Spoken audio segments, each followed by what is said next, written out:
Hello everybody, welcome to the new season of the Football Fill-In. I am joined here today with regulars on the show. We've got Mr. Mark Goldbridge. How are you, Mark? Good to be back. Very excited. Looking incredibly non-tanned. I've been in my bedroom, haven't I, at 3 o'clock in the morning. I think it's like you've been wearing that clothes all summer long or something, just covering me up. We've also got Davey Watson, Super Dave Watson. You are looking incredible, by the way. You are looking double healthy.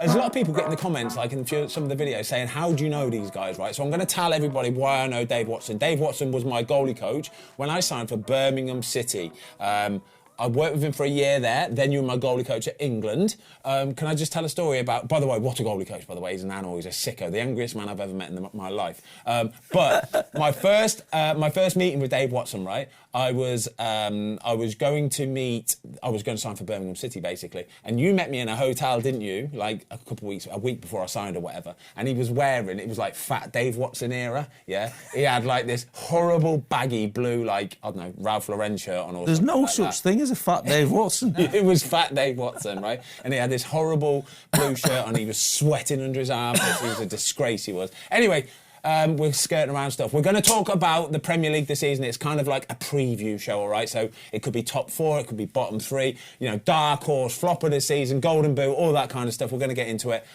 First of all, boys, let's talk about Man United. Let's talk about their pre-season. How do you think it's gone for them? Not very well, actually. No? But I mean, you guys will know more. I don't pay a massive amount of attention to pre-season. I big it up on the United stand so more people will watch, but in the back of my mind, I'm like, not bothered. It means absolutely nothing. It's nice to see the players. It's great to, you know, go to places like America and Dublin and see the international fans. But, I mean, it almost, for United over the years, bad pre-season, good start to the season, good pre-season. Last year, lost the first 2. So I'm not massively bothered. The thing that bothers me is we haven't got a striker, which I think is ridiculous. I know we've got Højlund, but he's not ready.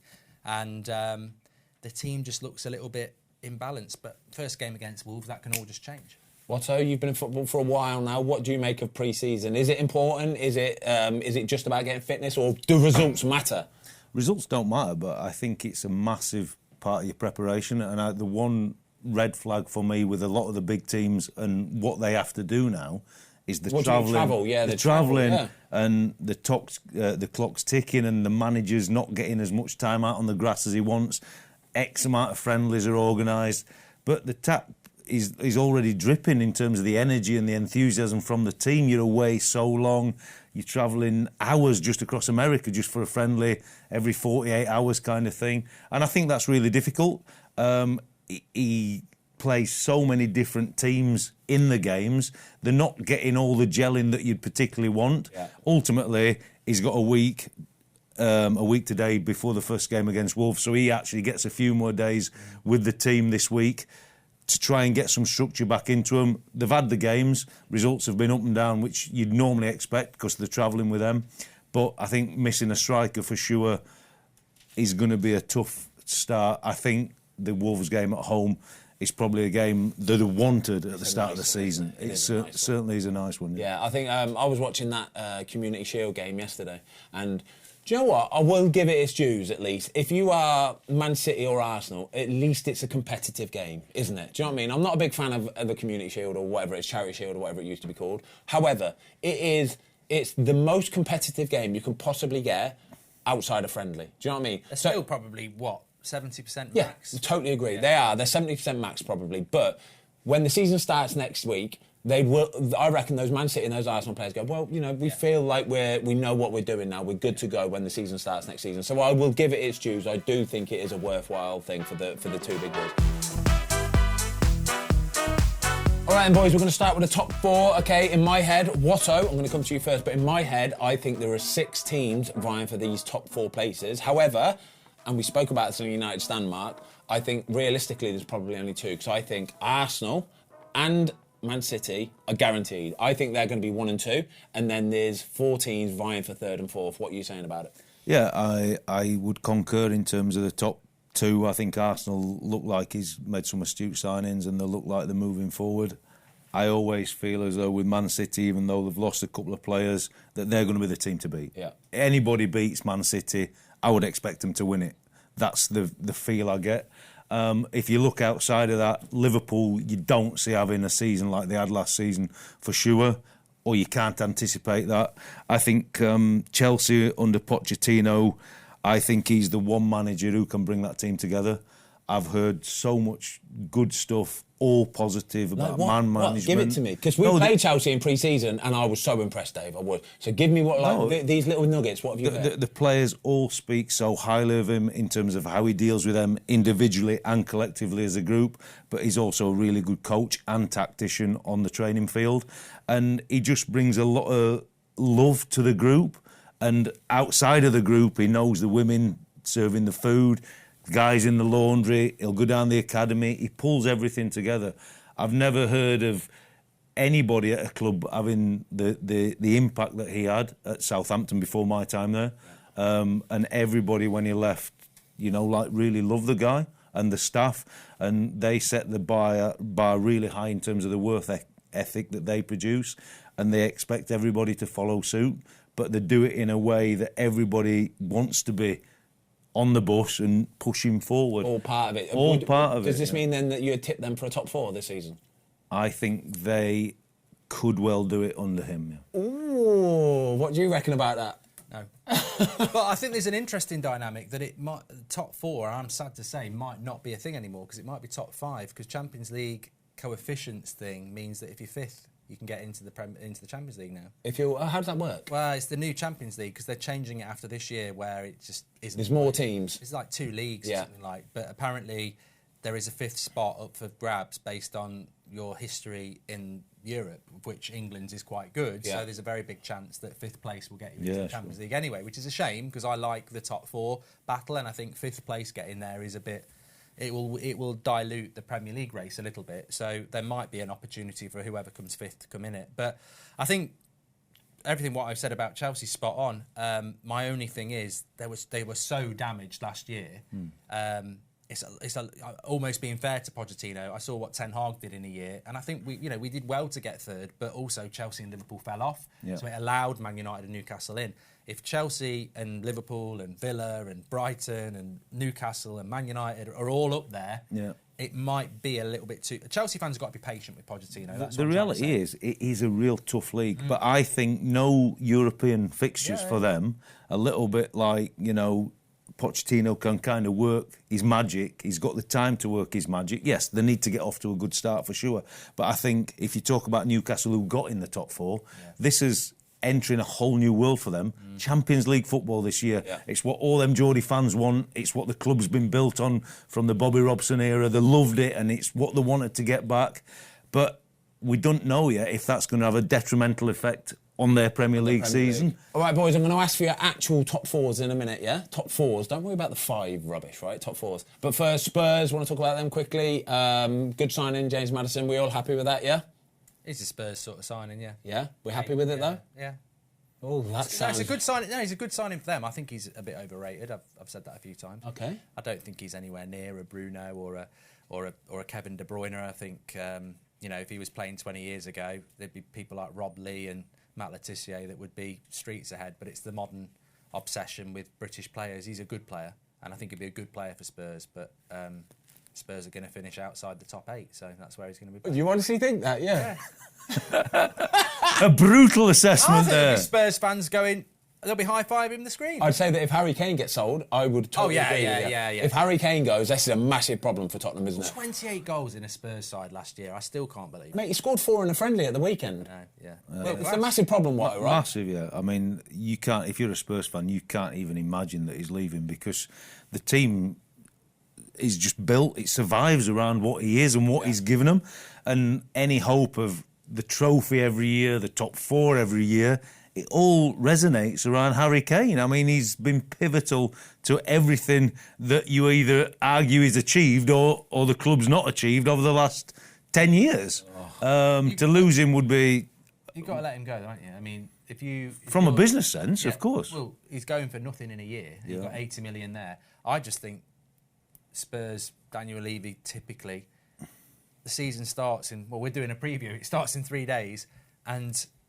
If he goes and they make another 5 million, if they make another 10 million, it won't be worth the points you're going to miss out. No. On not having But that's where the the equation has to come in. Yeah. I hope for the Premier League that he stays. I hope when he walked round yesterday after bagging 4, it weren't the old "I'm off, guys, see you later."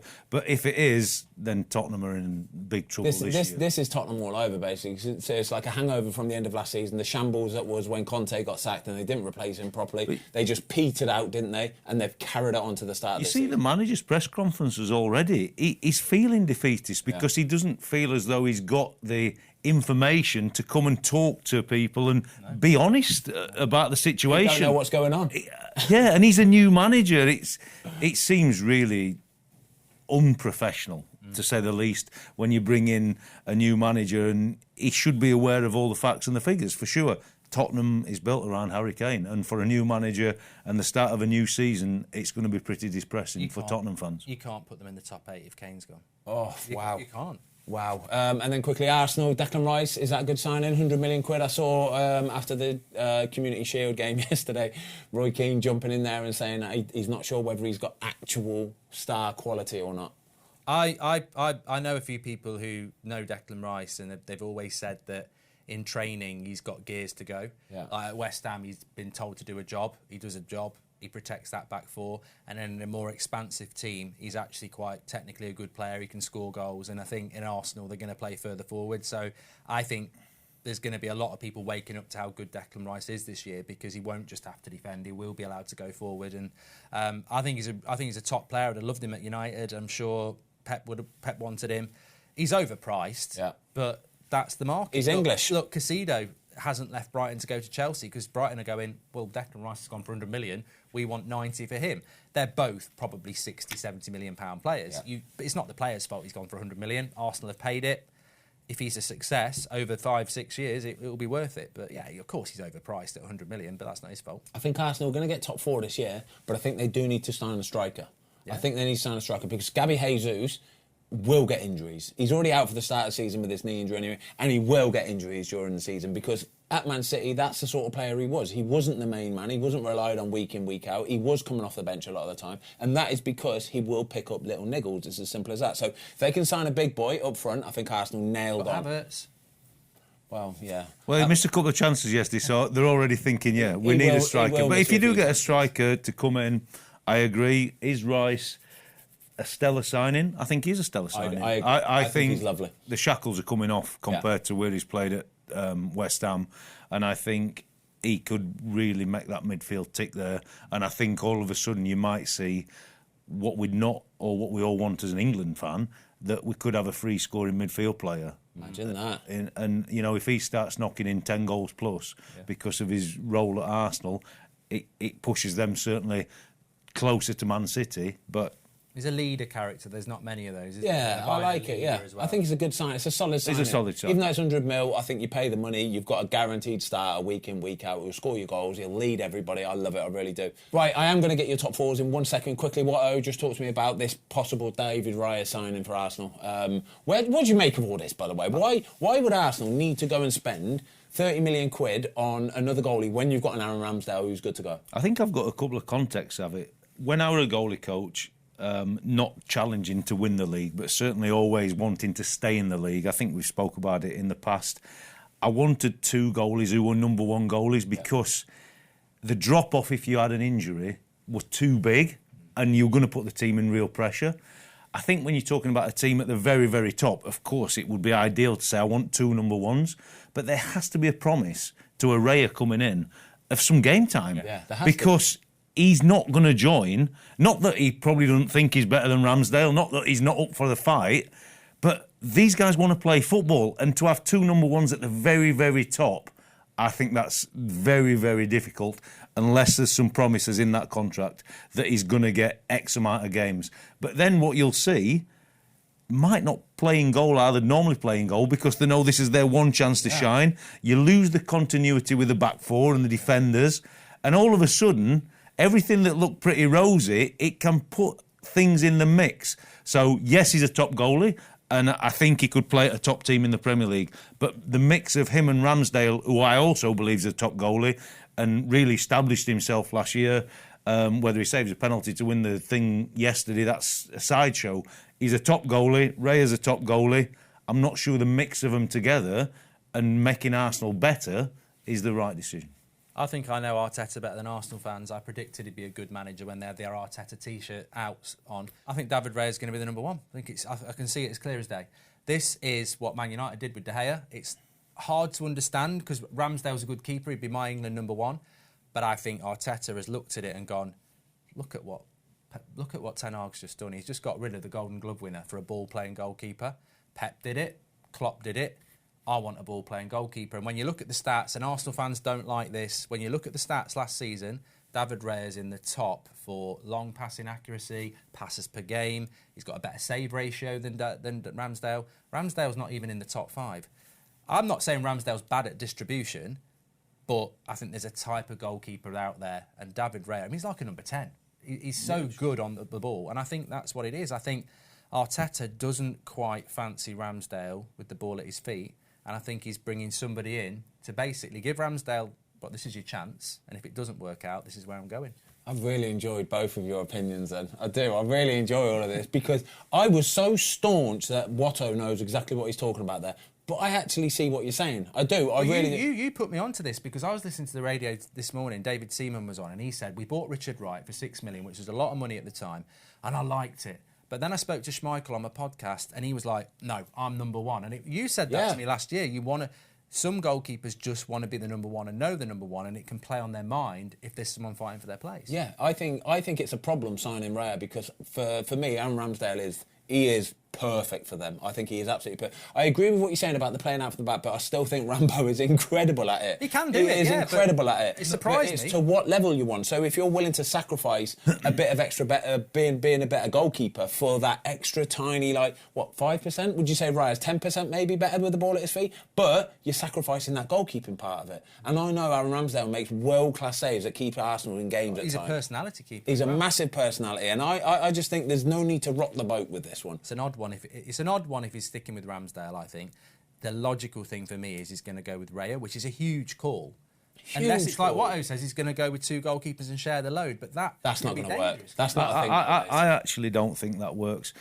We're not in the day-to-day running of the building and watching the training. We obviously see the games the coach at Arsenal used to be the coach at Brentford. Goalkeeper. Yes, he did. Yeah. But we divulge all that, and Arteta and the goalie coach, through the day in, day out, and the drills and the gameplay and the practice that they do, and maybe what they're asking him to do in these practices, that can be the only line of thinking that they believe that Raya could come in and be something slightly different with the ball. But Ramsdale had massive moments for them last year. Massive moments. And as Raya had the experience of playing at the big club, that Ramsdale's now come through. And it is maybe 5 or 10% different with the ball at the feet, because Ramsdale did really well last year. Yeah. They got him to do more, and you keep working at it, he can get better. Whether you're actually buying the finished article with a Raya, I'm not too sure. But it's certainly going to rock the boat. And I think Ramsdale's character and personality and the way that he comes across and how he's gelled the team together and the relationships he's got in the team, also changing that, it can be a problem in the dressing room. Massively, I mean, maybe not for Arsenal fans, but for us, it's massively intriguing. It's a ruthless big call from Arteta. It's massively brave because you don't need to do it. And he's done it. It's a bit Guardiola with Joe Hart time. Yeah, a bit brutal, it seems, doesn't it? But I feel, even David Raya, I feel for David Raya. David Raya should be playing first-team football in the Premier League. He is a proper goalkeeper. Last season, if you look at it, and Brentford wasn't a surprise, had a good season, he was one of the best goalkeepers in the league. For sure, he always is. Saving as well. I thought he were going to be a Tottenham goalie this year. He could have gone Tottenham. I thought Tottenham was going Chelsea. Chelsea, Sanchez. I know. I'm like, why have Chelsea not gone for David Raya? But that's the connections again. Ben Roberts is now heading the whole goalkeeping department up in Chelsea's football philosophy. He used to be at Brighton with Sanchez. Pochettino brings his own man, so he's got that role. He's worked with Sanchez for a period of time, and he's thought he's going to come in. Is Sanchez going to start for Chelsea? No. Do you not think so? Kepa? I think so, yeah. Oof. This is what I mean. It's hard being a goalie nowadays, you've got the Spanish goalie coach and the Spanish goalie. I think their relationship will be tighter with Kepa, even though Sanchez is coming in from Sanchez afar. is Spanish. I know, that's what I'm saying, but he's coming in from afar. Coming off a bad season as well. Yeah, it's... So's Kepa. Oh, gosh. I think in terms of goalies, a lot of the clubs, we've not touched on De Gea and Onana yet. There's a lot of change. Goalkeeper? They bought someone. They've bought someone for like 30 mil or from, something like Because that. Lloris is done. That Verbruggen at Brighton, keep an eye on him. Yeah, he looks he like looks a good he's the goalkeeper. Yeah, but United were looking at him, and I wouldn't. Knowing Brighton, he'll probably be the best goalkeeper in the world in like 2 years. Probably, Yeah, 2 2 years. years. Getting bought for 100 mil or something. But you've got some big decisions there. All right, give me a top 4 then. I want to know your top 4, start to finish, first, second, third, fourth. I know mine. It's City first. Arsenal second, United third, Liverpool fourth. Okay. I'm going to go City, Arsenal, United, Chelsea. I'm going to mix that. I'm going to go City, Arsenal, Chelsea, United. City, Arsenal, Chelsea, United. Liverpool have surprised me with your two. I mean, I put them fourth, but I do agree that games are won and lost in the midfield. I'm still not sure about that midfield. I like McAllister. Szoboszlai is interesting, but Henderson's gone. Fabinho's going to go. They haven't brought that Lavia in yet. They might be losing a couple of leaders within it there as well. Yeah. And they've got Thursday, Sundays to contend with. I think, honestly, losing James Milner and Jordan Henderson is a problem. Honestly, them two are the guys that been running run that the dressing building. room for 10 years. Yeah, they run the building. I promise you, they do. Transitional season. They run everything. They could fight Arsenal for the title, Liverpool. Yeah. They could also be sixth. They could. And that's the brilliant of this season, because we've spoke about Chelsea, United are the same, Newcastle the same, Villa the same, Brighton the same. I think apart from Arsenal and Man City, who I'd nail into the top 4, Liverpool could be fighting with Man City, they could be fighting with bloody Villa, I don't know. It's going to be an interesting one anyway. That's why we love it. Get in the comments down below. It's just getting harder and harder. Every season, isn't it true? Every season you come round to the next one and you go, oh, God, it's going to be a tough one this year. It's getting bigger and better and harder. Look, Spurs, would you put them in the top 8 when you've got Man City, Arsenal, Liverpool, Man United, Chelsea, Newcastle, Aston Villa, Brighton? That's 8 teams. Are Spurs finishing above any of them? I don't know. They're not in Europe, so maybe, but it's tough. With Harry Kane, yes. Yeah. For sure. Yeah. But without... Whoa. Top 10. All right, come on, let's move it on. We're going to go bottom 3, OK? So all the talk about the lovely teams at the top of the league, bottom 3. Now, every season, the 3 teams that come up are always automatically the favourites to get relegated, OK? Yeah. They all stayed up last year, didn't they? They all stayed up last year. So this year, though, what are we saying? Obviously, Burnley coming up, Sheffield United coming up, Luton coming up. But I'm going to throw a couple other names in there. I think somebody else that might be in a bit of trouble this year. Forest, I'm going to go for, might be in a bit of trouble. Everton, struggled at the end of last season, just managed to get over the line. And West Ham. And I'll only put West Ham in there because I think there's been so many rumblings about not signing players and there not being money to sign players and not trusting David Moyes and where they're going to go from there. I just think it gets you off to such a bad start. So I'm going to throw Thursday night football as well. I just think it's a tough ask for them. So what are we saying on this? Are we going to go with the easy option of the 3 teams going to go straight back down or what? No, I don't believe the 3 teams will go back down. I think for a Luton and a Sheffield United, it's going to be really difficult. Yeah. Burnley from afar look like they're in a really good place to go and attack the league. I think Company, obviously, fabulous job last year, and I think he'll try and take it on to another level again this year. A goalkeeper again. Yeah, they've made a big signing, and it will be a big challenge for him. Obviously, stepping up instead of playing in League One for Bolton last year. We touched on that a little bit last year when we talked about a Southampton going with a Bazuna. So that could be a problem for them or him. But I think what Company's done and what he's built around it is going to be a better model. And I expect them to do okay.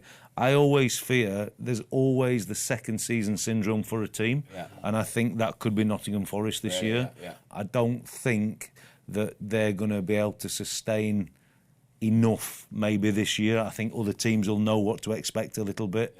Yeah. So I think that would be a red flag for me. I don't think West Ham we should be talking about it, but the facts that you put out there are the facts. Yeah. No signing, real empathy around it, losing your captain, even though it's 100 million and it's good business. Moyes, there always seems to be rumblings around him for sure. And the ownership, they're not quite sure whether we putting money in, we're not putting money in. You go to a lovely stadium, but if them fans are not supporting that team, it's a better place for an away team to go. but I don't think we should be talking about it in that context. We spoke last year when they were going through a tough time. Moyes has got to be the man to keep them up.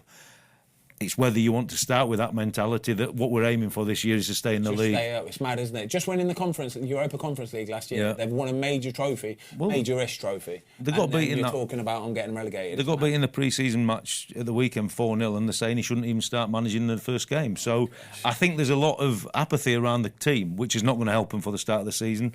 And then you talk about Everton. Dyche is certainly the man to make sure the team that'll not go down, but I don't think it's going to be an exciting season, you know. You'd like to think for Everton, having Dyche behind the scenes and working away for, nearly 6 months now, that's probably enough to get that team working now, isn't it? I think with Everton, their problem will be longer term. Everton aren't going to be happy just, surviving. No, they will survive under Dyche. Sheffield United pissed me off, to be honest. I can't stand teams that get promoted and then sell players and then don't replace them. Yeah. It's just sort of like you are going down.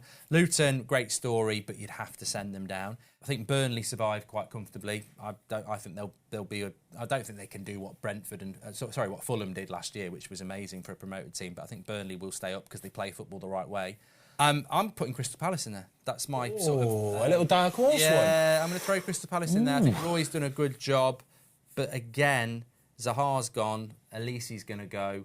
And I think that they have got some great players. I mean, Ezzy's fantastic. But I just think that there's always a team that gets pulled in that you don't expect. And I think based on the transfer window they've had, I'd put Palace in there. Or Bournemouth. I think Bournemouth are another one, Well, that's the second season syndrome. I think you get to that point with them. Me personally, I think Roy stayed in the job at Palace because he really felt, speaking with him, that group of players were a real good group of players. Yes, there's a couple of things could happen, and obviously they've lost Zaha, but he thought that were a real good group of players, that they could do something this year. So I don't think he would have stayed on if he thought it were going to be a relegation battle. Can I give you a hot take, lads? I've got a hot take for you.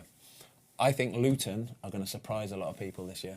I think Luton are going to make it horrible for everybody. They've got a distinctive style of football. Kenilworth Road, right? It is the... Yeah, but are they going to play a home game at Kenilworth Road? It's the worst place in the world to play football, I promise you. Right? So we played them a couple of years ago in the Championship with Watford, and their pitch is abysmal, right? And I don't want them to make it all nice and clean and like a carpet. I don't want them. I want them to make it exactly what the stadium should be, all right? Bumpy, dry, long grass, horrible. I really want to see that. So when teams come over and they're playing at Kenilworth Road, they just think, oh no. Well, that's how they're going to stay up if they're going to. The fans there as well get right behind them, right? It is a horrible place to go. And I honestly think if Luton can make their home form good, I think they'll surprise a lot of teams. They work really hard, As a team, they work so hard. They get up against you. So I'm going to put it out there. I think Luton are going to stay up this season. No chance. No chance. A very bold statement. It's a bold statement. But I'm going to disagree. It's a bold statement. So, all right then, come on then, give me your bottom three for this season. The three teams that are going to go down. I'm going to go Luton, Sheffield United and Palace, and I think that Palace one is probably going to come back and bite me, but I just think somebody shocking will get pulled down there. Okay, like it.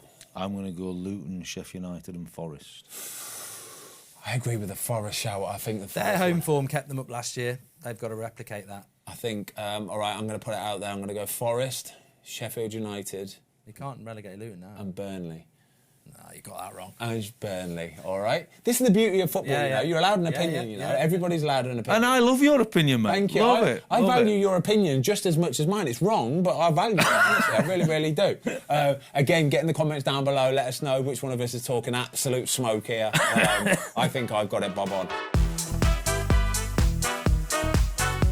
Right, let's switch it up a little bit now. I want to talk about the Golden Boot winner for next season. I think this should be a fairly straightforward conversation. I think we're all probably thinking the same thing, but we have to mention them, all right? So I think the candidates for Golden Boot this season are going to have to be Marcus Rashford, probably, Højlund at Man United, Harry Kane if he stays, Gavi Jesus, obviously Haaland. I think he's probably the favourite. And then I think the actual thing is, take Haaland out of it, who wins the Golden Boot? And then who comes second after that? And then Mo Salah at Liverpool as well. Is it as simple and straightforward as it's just going to be Haaland? Unless he gets a really bad injury.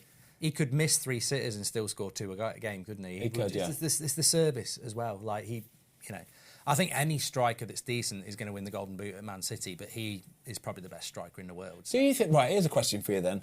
Do you think Man City are going to be as dominant next season as what they were last year, having lost a couple big boys, you know? Having lost this Gundogan, and do you know what I mean? I think it's a bit of a problem. But I said this last year. I said they're going through transition because they lost Jesus, Sterling and Zinchenko. Mahrez, but they're good players though, mate. These Gundogan was their best player at the end of last season. Mahrez as well. When you've got a Mahrez sitting on the bench and you know what I mean? When you've got Mahrez sitting there, right, and you bring him on with 20 minutes to go, brilliant. If you're that team and you see him coming on, you say, oh, for God's sake, give me a rest, would you? I'm gutted he's gone to Saudi Arabia because he's a proper talent and a creator and finisher of goals, you know. But Guardiola, you have to trust him. He's seen something in the group and obviously the signings they're making that, yes, he might behind the scenes be a little bit peeved that he's had to lose him to Saudi Arabia, and Gundogan is gone, and you have to accept that he was the star man towards the end of the year.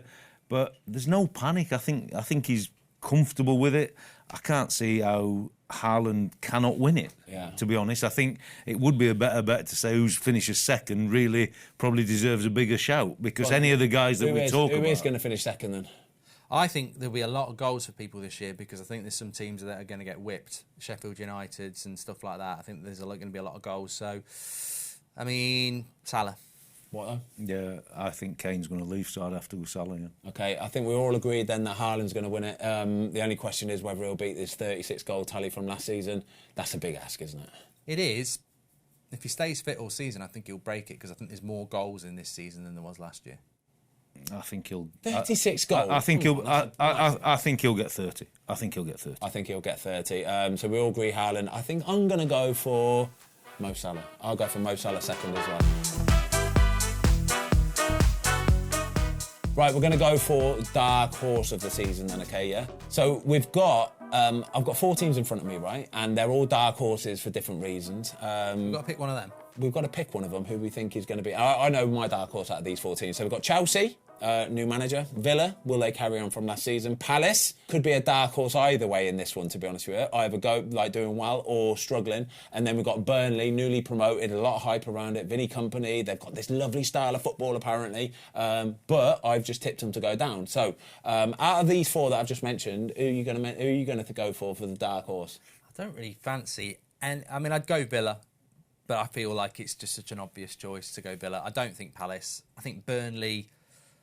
I mean, Burnley mid-table, that would make them a dark horse, if Burnley finish mid-table this season, that is a hell of a season. Yeah, I think if Burnley mid-table, I'd put Burnley mid-table, so I'll go Burnley. Yeah, what? Well, my dark horse, I would have to go Chelsea because I've said that they're going to get in the top 4. I just feel as though Pochettino is going to bring that group together. I think he's going to bring the whole football club together. And I think that harmony and the relationships he'll build, coupled with the tactics and the good coaching and all the things that he'll bring to it, I think that team could really flourish this year. And obviously I've picked them for the top 4, so I have to say that would be my dark horse. Okay, I like it. I think one team we haven't mentioned in all this, even throughout the whole show, actually, is Brighton. Well, if Brighton had been there, I would have put them. I think Brighton, they'll do well this season. I do. I expect Brighton to do well. I've seen some clips from them in pre-season. How they play out from the back is frightening. Yeah, absolutely. Made some really good signings. Frightening. And everybody they sign seems to be a good-to-go player. There's something in it. They're doing something right anyway. And I'd say that they're going to do really well this season. But I'm going to go for Villa as well. I think Chelsea are going to do fantastic, but I think Villa, having watched them in pre-season, I went and watched one of the games. I think it was against Brentford, actually. 3-3 it finished. But Villa were on fire. They were popping it. They looked strong. They looked physical. They looked like they could get about the pitch. They looked like they knew what they were doing. The manager seems like he's a perfect fit for them. 50 million quid they've just spent on this Diaby guy. They look like they're going to be threatening this year. I think tactically he's a genius. He's got to be one of the best in the league. I watched him play for sure. It's just the Europa League that makes me worry a little bit in the league for them. But I think they're certainly a developing team, Villa, for sure. If Watkins gets injured, I think they struggle to score. They're going to struggle a bit, yeah. What I'd say is, you know, Burnley, you said about their top half finish, the mid-table finish, right? If we're saying that there are probably 8 or 9 teams that could possibly get in that top 4 or 5, that leaves 11 scrappers, basically, yeah?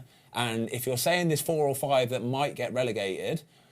This is tough... You've not mentioned Fulham or Brentford yet. Yeah. They were fantastic absolute season flying last year. Fantastic season last year. 2, what we've spoke about again, top managers, eh? I just think even for the rest of the teams that we haven't mentioned, I think finishing 17th, there's no shame in it this year. No. There's no shame in it this year. For that group that we've not really mentioned, anything above that third bottom is a win. Okay, cool. We've got the quiz coming in a minute. We just have to do flop of the season. Okay. So I've got 4 nominations for you, all right? And one of them is just pathetic. Actually, 2 of them are pathetic. Spurs, I'm going to go for first. Flop of the season, Spurs. If they lose Harry Kane, where will Spurs finish this season? Mid-table. What? I need a number. 9th. 10th. 10th. I'd agree with that. I'd go with that. Mid-table, I think I'm all over that. West Ham. Nobody really knows what's going on with West Ham. Like I said, lost their last pre-season friendly of the season, 4-0. Where are they going to finish this season? I'd put West Ham somewhere between sort of 14th and 17th. Not relegated, though. Nah, I don't think so. Oh, 12th. 12th, okay. I'm going to go 14th. I like it. Brentford, no David Raya, even though he's still there at the minute. No Ivan Toney until about Christmas time. That's massive. I mean, the goals, again, what was it, 18 Premier League goals or something last year? It's incredible for a team like Brentford. Yeah, I think Brentford will drop to somewhere like, again, around West Ham, 14th to 17th. No threat of relegation, no? Don't think so. No. Too good. They're too good, aren't they? They are. They've got a good manager. They know what they're doing. Playing at Brentford. It's a bit like what you spoke about, Lou. So tough, isn't it? It's tough. I think they know what they're doing at that stadium.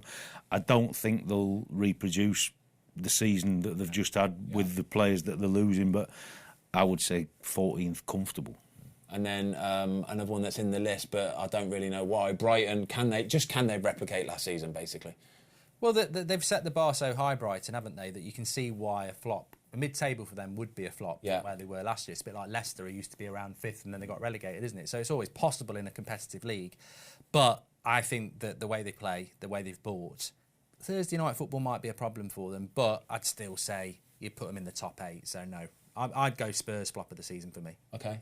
I would say Brighton will be comfortably top 10 for sure, even with a Thursday night. I think he's a great manager and you can see tactically how they want to play, and I think they'll just keep doing what they're doing. They've signed the players to fill in the voids. I only see Spurs having a flop of the season. Oh, God, it's unanimous, isn't it? It's unanimous. Well, they've got to look at what we were talking about last year. I mean, I feel for Spurs fans because ultimately it just comes down to ownership. They've got the stadium, they've got the training facilities, they've got the location, and they just don't have there's the still drive. something wrong. Beyonce FC. There's still something wrong. All they're bothered about is NFL games and Beyonce. I mean, this Kane thing, all right, it's sad, but it's 80 million quid that you could have had a month ago and actually brought 2 players in for the start of the season. And like, give the manager a chance to do something in pre-season and gel a team together. If they lose him this week and they're going to Brentford on Sunday, I mean, seriously, come on, could you imagine that? I'm getting Brentford down on the coupon then, if that happens. Right, guys, I've missed this. I've loved this. Honestly, I've loved it and I've missed it. It's really nice to have you back. You know what time it is? Quiz. It's the world-famous football-filling quiz. Come on, boys.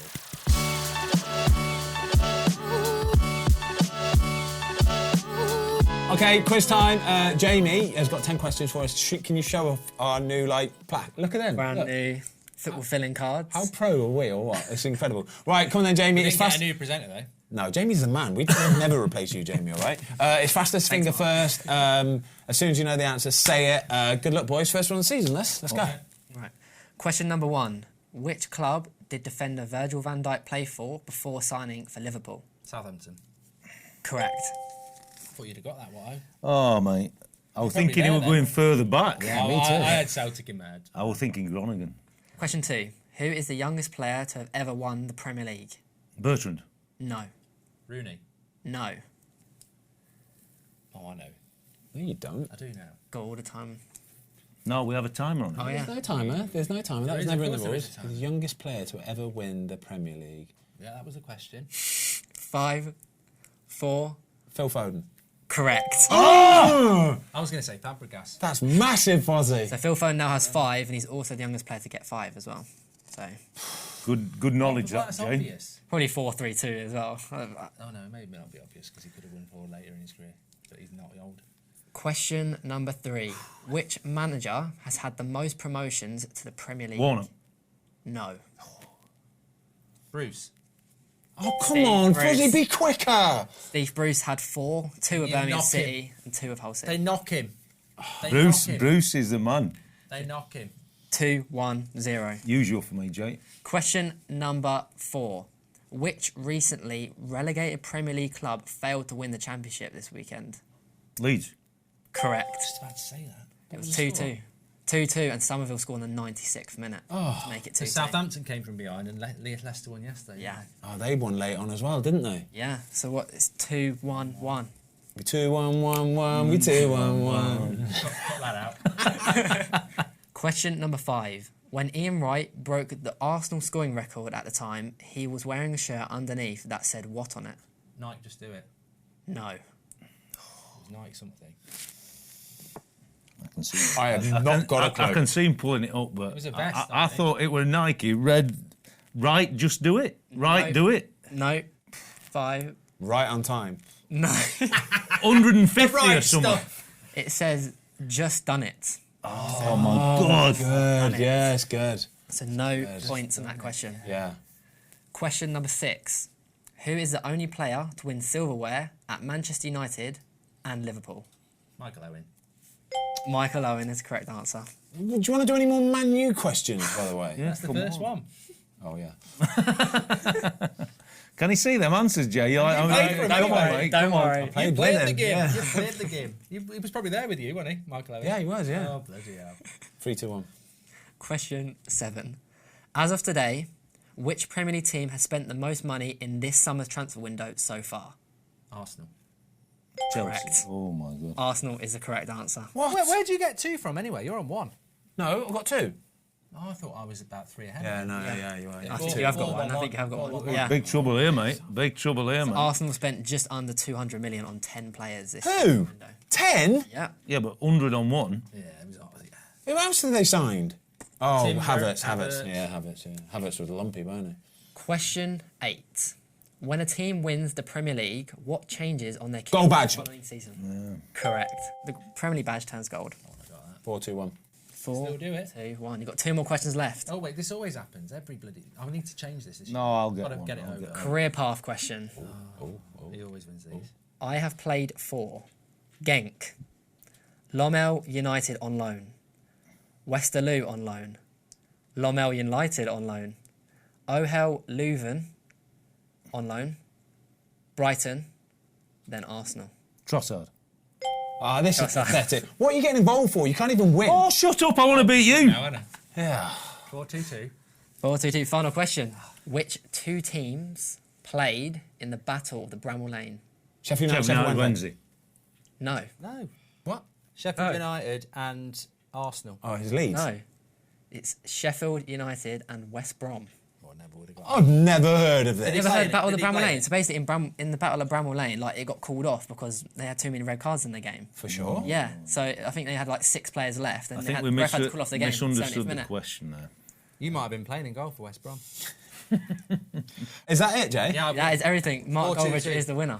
4-2-2. didn't bottle the lead. Well played. Well played. Well done, mate. Do you want to Really say up. Seb's dad played in that game as well, Battle of Bramall Lane? Yeah? Did he? Yeah, Russ, his stepdad was the West Brom keeper. Oh, gosh, never mind. Right, well done, lads. I'm happy for you. OK, that was it. That was the first football fill-in quiz, the first football fill-in of the new Premier League season. Thanks for joining me, lads. Really enjoyed it, as usual. We will see you next week, as we will every single week, because that's just what we do. Simple.